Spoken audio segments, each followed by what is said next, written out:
y que Jesús no los delató. En su amor y su misericordia no dijo este y este otro fueron los que pasaron al lado de él. Eso es el amor de Dios, que no nos saca los pecados así en público. Él nos perdona, nos limpia en secreto, y Él nos limpia y nos restaura. Y eso es muy, muy bonito. Dios nos cuida, la providencia de Dios nos cuida. También recordemos que Dios había dado instrucciones al pueblo de Israel a través de Moisés de qué se debería hacer con los extranjeros. Aún si un animal se metía en un hueco o se caía bajo su carga y el dueño de ese animal era su enemigo, alguien que no lo apreciaba, que había hablado mal de él, lo que sea, era la obligación de la persona que estaba cerca ayudar a levantar esa carga o a sacar ese animal del pozo, del hueco donde cayó. Eso era la instrucción que Dios tenía. Y si Dios instruyó a sus hijos para que ayudaran a una bestia y aún al enemigo, ¿cuánto más poder ayudar a alguien que estaba herido, golpeado y dejado medio muerto en el camino? Luego, ayer también vimos la respuesta directa de Jesús de quién era el prójimo, de quién es mi prójimo. Y dice allí, Cristo demostró que nuestro prójimo no es meramente quien pertenece a la misma iglesia o la fe que nosotros. No tiene que ver con distinción de raza, de color o clase. Nuestro prójimo es toda persona que necesita nuestra ayuda. Nuestro prójimo es toda alma que está herida y magullada por el adversario. Nuestro prójimo es todo aquel que pertenece a Dios. Y nosotros somos hijos de Dios. Luego vimos que mediante la historia del buen samaritano, Jesús pintó un cuadro de sí mismo y de su misión. Un cuadro de sí mismo y su misión, lo que él vino a este mundo a hacer. La persona que había sido ultrajada, engañada, golpeada y arruinada por los ladrones, esos somos nosotros. Y hemos sido golpeados y arruinados por Satanás, por el diablo. Y Cristo vino a rescatarnos. Cristo se detuvo, vino del cielo, dejó la hermosura del cielo que no tenemos imaginación. Nuestra imaginación jamás alcanza para ver la hermosura del cielo, la adoración de los miles y millones de ángeles, para venir aquí, en este mundo sucio, pobre, degenerado, y ser atacado constantemente por Satanás y por el hombre que no amaba a Jesús. Y él luego entregó su vida para salvarnos a cada uno de nosotros. Hoy viernes vamos a ver que en la controversia de los judíos de quién era el prójimo, dice en la página 459, la hermana White, la pregunta del doctor de la ley a Jesús había sido, ¿haciendo qué cosa poseeré la vida eterna? Y Jesús, reconociendo el amor a Dios y al hombre como la esencia de la justicia, le había dicho, haz esto y vivirás. Se espera, dice ella en la página 460, en el primer párrafo, se espera que los hijos de Dios hagan, actúen y no meramente digan. El que dice que está en él debe andar como él anduvo. Esta es la esencia de esto, hermano. Se espera que los hijos de Dios hagan y no meramente digan. Voy a decir algo que suena un poco feo, pero es la realidad. Muchos han dicho que hay una gran cantidad de cristianos que predican el evangelio en ropa interior, sino desnudos. ¿Por qué? Porque simplemente dicen y no hacen. En una ocasión Jesús se refirió a los fariseos y esos líderes del pueblo de Israel en ese entonces, como diciéndoles, mire, hagan lo que ellos dicen que hay que hacer, pero no lo que ellos hacen. En otras palabras, Dios nos pide que nosotros seamos cristianos genuinos, que digamos algo y lo hagamos, que digamos algo bueno de la palabra de Dios y lo hagamos. Espera que los hijos de Dios hagan y no meramente digan. El que dice que está en él debe andar como él anduvo. Muchos de los que profesan su nombre han perdido de vista el hecho de que los cristianos deben representar a Cristo. A menudo que practiquemos el sacrificio personal para bien de otros, en el círculo familiar, en el vecindario, en la iglesia, en donde quiera que podamos, cualquiera sea nuestra profesión, no somos cristianos a menos que practiquemos estas cosas. Voy a repetir, a menos que practiquemos el sacrificio personal. Bueno, aquí nos está hablando de un sacrificio, pero ese sacrificio no debe costarnos mucho, porque Dios nos da el poder para hacerlo si estamos conectados. Mire, la mayoría de los apóstoles murieron en formas terribles.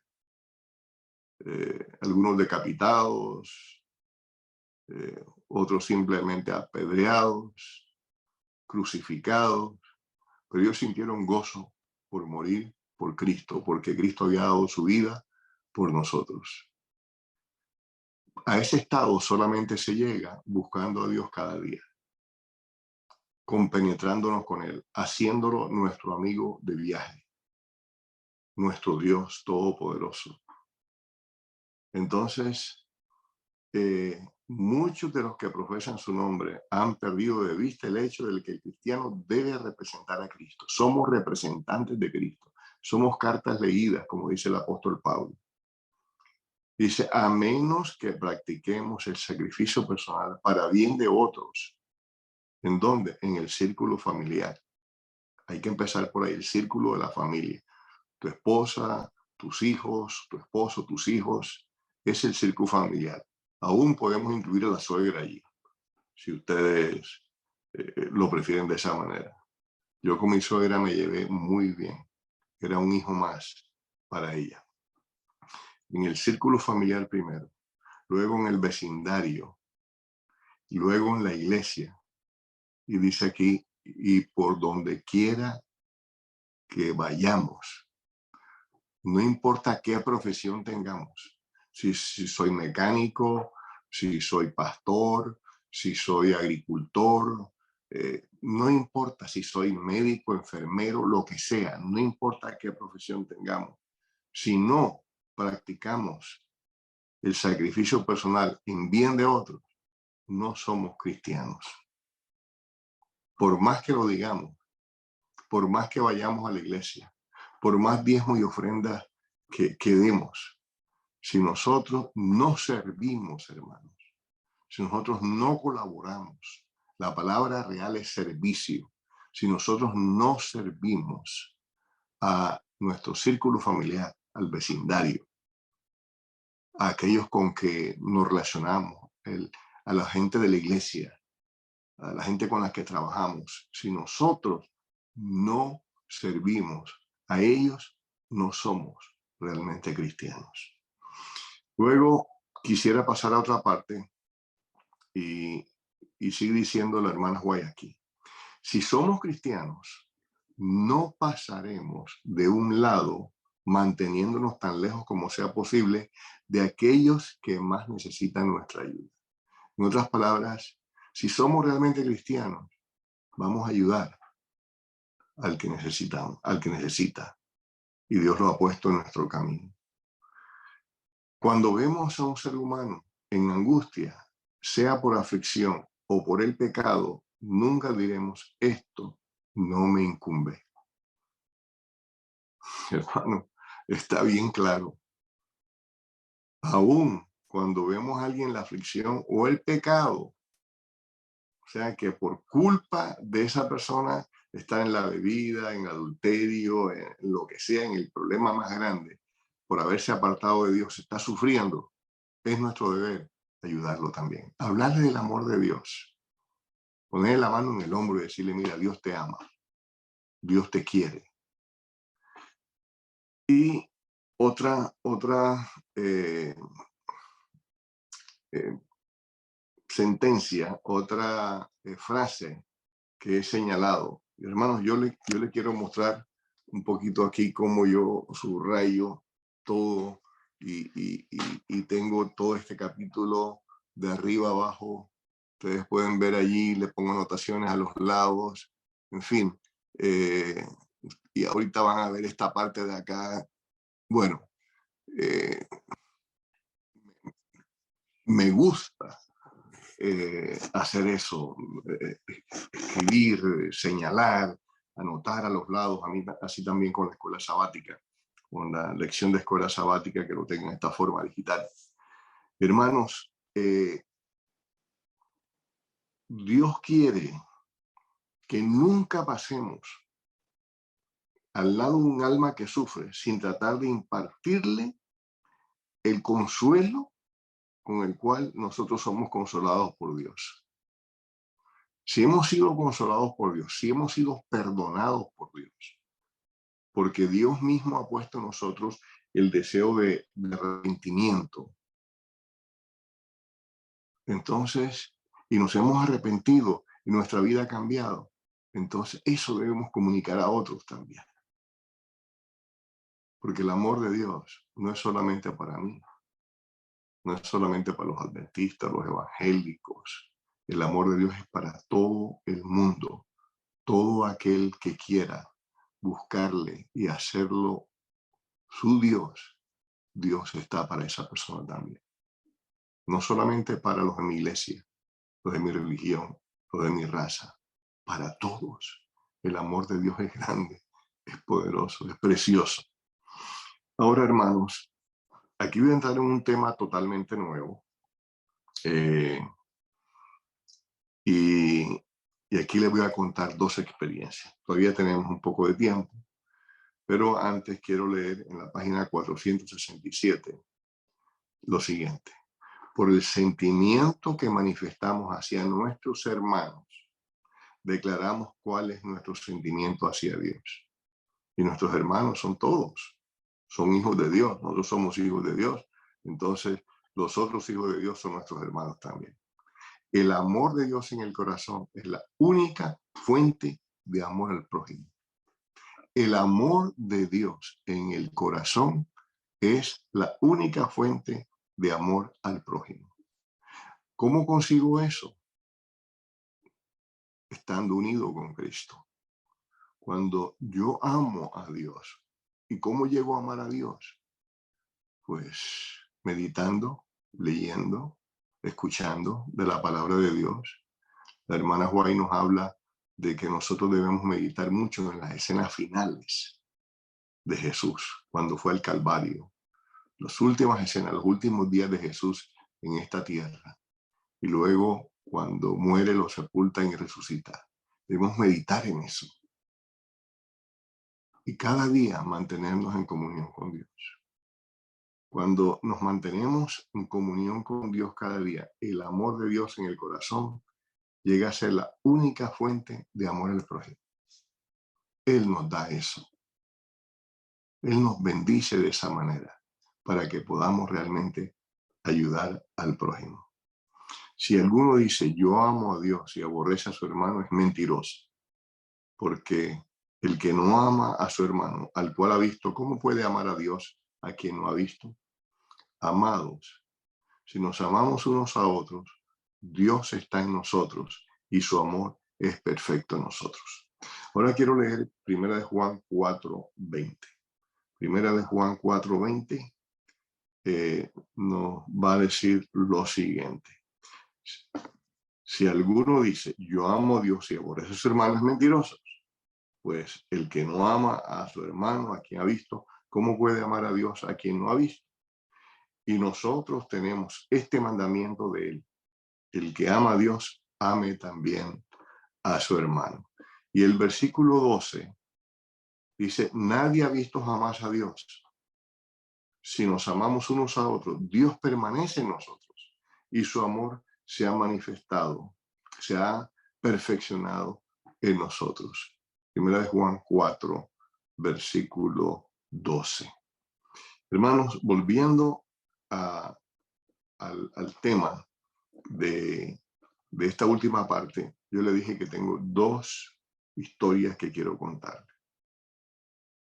La primera, me voy a referir a una situación en la ciudad de Tegucigalpa, Honduras, donde viví durante 11 años y trabajé como director de ADRA de Centroamérica, de todo Centroamérica, y luego de la Unión Centroamericana, Gran Siete Países, y viajaba por ellos, y luego de El Salvador y Honduras, que llegó a ser una unión, y se redujo el espacio y me permitió darle más tiempo a la atención de Honduras y a socorrer la gente después del huracán Mitch.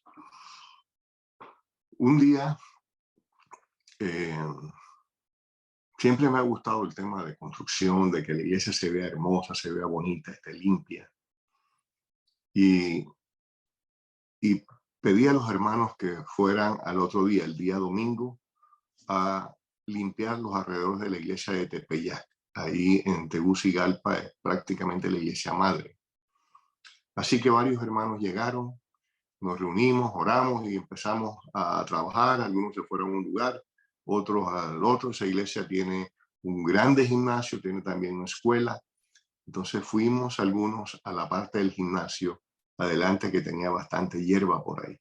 Ese gimnasio, la puerta principal da hacia la calle y tiene un pequeño techito en el cual ayudaba a que algunos, digo ayudaba porque ahí llegaban algunos muchachitos, algunos niños mendigos, algunos desde 6 hasta 14, 16 años, y eran niños vagabundos, si podemos decirlo así, o mendigos, que dormían bajo ese techito. Ellos ponían un cartón debajo como cama, quizás para que no esté tan frío el cemento allí, o la tierra, y luego se arropaban, por decirlo así también, con cartones. Alrededor de ellos habían cajas de pedazos de pizza que ellos recogían del basurero de Pizza Hut que quedaba enfrente a la iglesia. Y eso es lo que comían ellos, lo que los otros botaban, lo que los meseros y la gente que trabajaba ahí en Pizza Hut botaba de lo que habían dejado los que habían ido a comer allí. Y hermanos, esa es la escena. Cuando llegamos allí, uno de los hermanos de la iglesia, con cargo en la iglesia, se dirigió en una forma muy grosera a todos esos niños que estaban allí. Los insultó. Y lo hizo en una forma tan enérgica que se fueron rápido y dejaron todos esos cartones y todo eso allí. Parece que era noche a noche que ellos dormían allí. Pero un niño, quizás el más pequeño de todos, limpiándose sus ojos así y despertándose, y ya eran las 9 de la mañana. Lo que pasa es que ellos cuidaban carros y luego cuando salían de los restaurantes, porque hay varios restaurantes allí, la gente le daba una monedita. Ellos tenían que llevar dinero a su casa, a donde ellos se hospedaban, en la casa de la tía de uno de ellos. Tenían que llevar dinero. Y por eso era que, entre comillas, trabajaban cuidando carros para que le dieran unas monedas y se alimentaban de la comida que botaban. Lo dejaban los clientes y los empleados botaban. Ese niño, yo no sé cuántos años tendría. Podría ser 6, 7, podían ser 10, pero desnutrido, parecía menor. En todo caso, me dio tanto pesar de la grosería de nuestro hermano, tanto pesar de la situación de esos jovencitos, de esos niños, que simplemente mi esposa estaba allí y con mi esposa nos miramos y dijimos, ¿será que podemos hacer algo por ese niño? Y mi esposa me dijo, llevémoslo a casa, llevémoslo a casa. Y así fue. Le dijimos al niño, espérate un ratico, y ahí di instrucciones qué hacer, cómo limpiar y todo eso. Y tomamos a ese niño y lo llevamos a nuestra casa. En la casa le preparamos el calor del agua de la ducha en la temperatura correcta para que él tomara una ducha tibia. Le dijimos que le pusimos una toalla ahí cerca, le dimos jabón y le dijimos, tómate un baño todo el tiempo que tú quieras. Yo creo que ese niño jamás se había demorado tanto bañándose. Quizás jamás se había bañado con un agua tibiecita, sabrosita, como esa. Y luego mi esposa buscó ropa de mi hijo menor, de nuestro hijo menor, y entonces me la dio a mí y yo se la entregué al niño, se la puse ahí mientras él estaba en la ducha. Yo le dije, mira, aquí te estoy dejando la ropa. ¿Qué había en esa ropa? Medias, zapatos, calzoncillos, pantalón, camisa. Casi nuevos. Y justamente la ropa que mi hijo menor usaba o ya no le servía porque había crecido. Pero hermanos, ese niño salió con una sonrisa de ese baño y luego nos dijo, ya estoy listo, gracias. Entonces le pregunto, ¿tienes hambre? Y él me dijo, sí. Mi esposa ya había preparado avena. Allá creo que le dicen, no sé dónde, que le dicen cuáquer, pero avena. Y bien sabrosa. Y le trajo un plato grande de... Y ese niño se la tomó hasta así con la cuchara así. ¿Quiere más? Sí, quiero más. Y le trajo otro plato de avena. Y ese niño se tomó esa avena también. Hermanos, ¿cuál es la historia detrás de ese niño? Su madre se había ido con otro hombre. Su padre encontró otra mujer y se fue a otra ciudad. Y los dejó abandonados. Lo dejó abandonado a él y a un hermanito en la casa de una tía. Y él mendigaba y tenía que llevarle a la tía dinero todos los días. Vivía de las obras. Dormía tapándose con un cartón y su cama era otro cartón. Qué condición terrible, hermano. Saben, mi esposa y yo sentimos una gran satisfacción de haberle ayudado. Después, el niño ya quería irse. Ese que tenía que entregar sus moneditas. Y yo lo llevé cerca de donde vivía y él me dijo, yo vivo por ahí.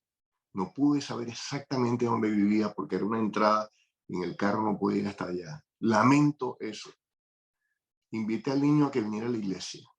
Cada sábado que yo llegaba a esa iglesia, miraba por todos lados a ver si veía a ese niño. Me lamenté no haber ido a dejarlo hasta su propia casa. Hermanos, es triste, pero el mundo está lleno de gente que necesita. Y Dios ha puesto a esas personas en nuestro camino y lo ha guiado a nosotros para que nosotros le ayudemos. Miren, en este mundo hay 3 consecuencias del pecado, por lo menos 3 consecuencias del pecado. Hambre, dolor y muerte. Y eso es lo que está pasando en Ucrania hoy mismo. Hambre, dolor y muerte.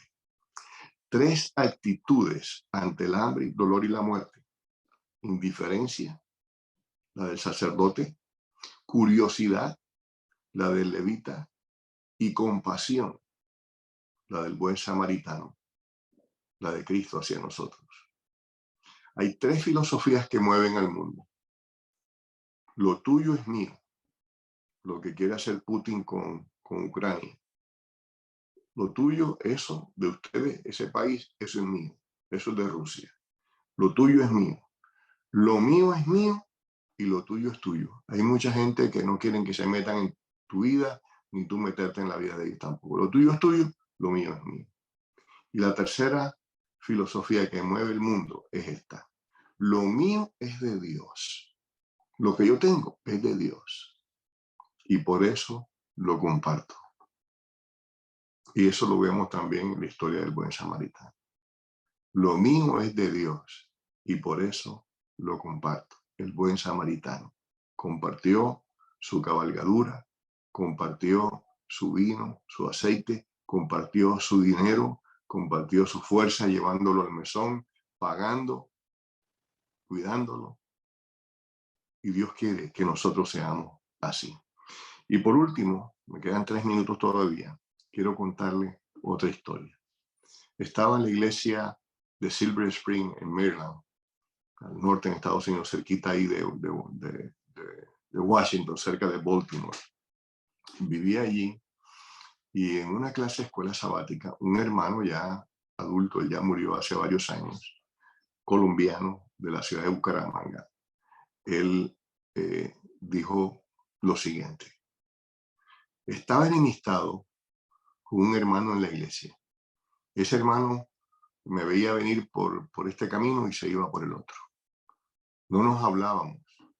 Quizás era mi culpa, quizás la de él, pero había pasado casi un año en esa circunstancia, adorando la misma iglesia, pero estábamos enemistados. El hermano era de condición humilde, no tenía mucho dinero, su ropa no era muy buena. Y él dice, yo todos los años, para diciembre, para las navidades, para fin de año, yo me estrenaba un traje nuevo, nuevecito, mandado a hacer a mi medida. Y ese año no era la excepción. Me entregaron el traje. Pero Dios me puso en mi mente, dijo él, algo diferente. En vez de usar ese vestido para mí, yo se lo iba a regalar a mi hermano que estaba enemistado conmigo, que era del mismo tamaño, eran de la misma figura prácticamente. Y cuando llegó la época de Navidad e hicieron en la iglesia un culto, él llamó a este hermano. Le dije, hermano, yo quiero hablar contigo. Quiero pedirte perdón porque te he ofendido o porque nos hemos disgustado, porque tenemos diferentes ideas. Y entonces dije, y quiero hacerte un regalo. Quiero que tú te pongas este vestido, este traje. Saco, camisa, corbata, pantalón. Esto es para ti. Dice este hermano colombiano de Bucaramanga, Colombia. No menciono su nombre porque su familia todavía está acá. Dice él, me sentí tan bien, me sentí tan contento haberme amistado con este hermano, haberle pedido perdón a este hermano, que no puedo explicar la alegría y el gozo que sentí. Y luego dice, hermanos, eso debería haberlo hecho cada año y no lo seguía haciendo. Hermanos, Dios quiere que nosotros seamos bendición para nuestro prójimo, que nos amistemos unos a otros, que estemos unidos en la iglesia, que el amor de Dios prime en nuestra vida. Pero hay una sola forma que eso puede salir, y es comunicándonos con Dios cada día y glorificando su santo y bendito nombre. Teniendo una relación estrecha, íntima con Dios, es la única forma como nosotros podemos ver al prójimo como Dios lo ve. Que Dios te bendiga. Vamos a orar. Padre eterno, gracias. Gracias por estos escritos de la hermana White. Gracias, Señor, por la historia del buen samaritano. Gracias por Jesús, que vino del cielo a este mundo para rescatarnos, para darnos salvación y vida eterna. Gracias, Señor, por cada hijo tuyo. Gracias por el privilegio que nos das de socorrer y ayudar a nuestro prójimo. Padre, en este día pido tu bendición para todos, para el pastor Daniel, los miembros de sus iglesias, para el hermano Abraham, Armin y todos los otros que fueron mencionados. Bendícele, Señor. En tus manos nos encomendamos en este día. En el nombre de Jesús lo rogamos. Amén. Amén.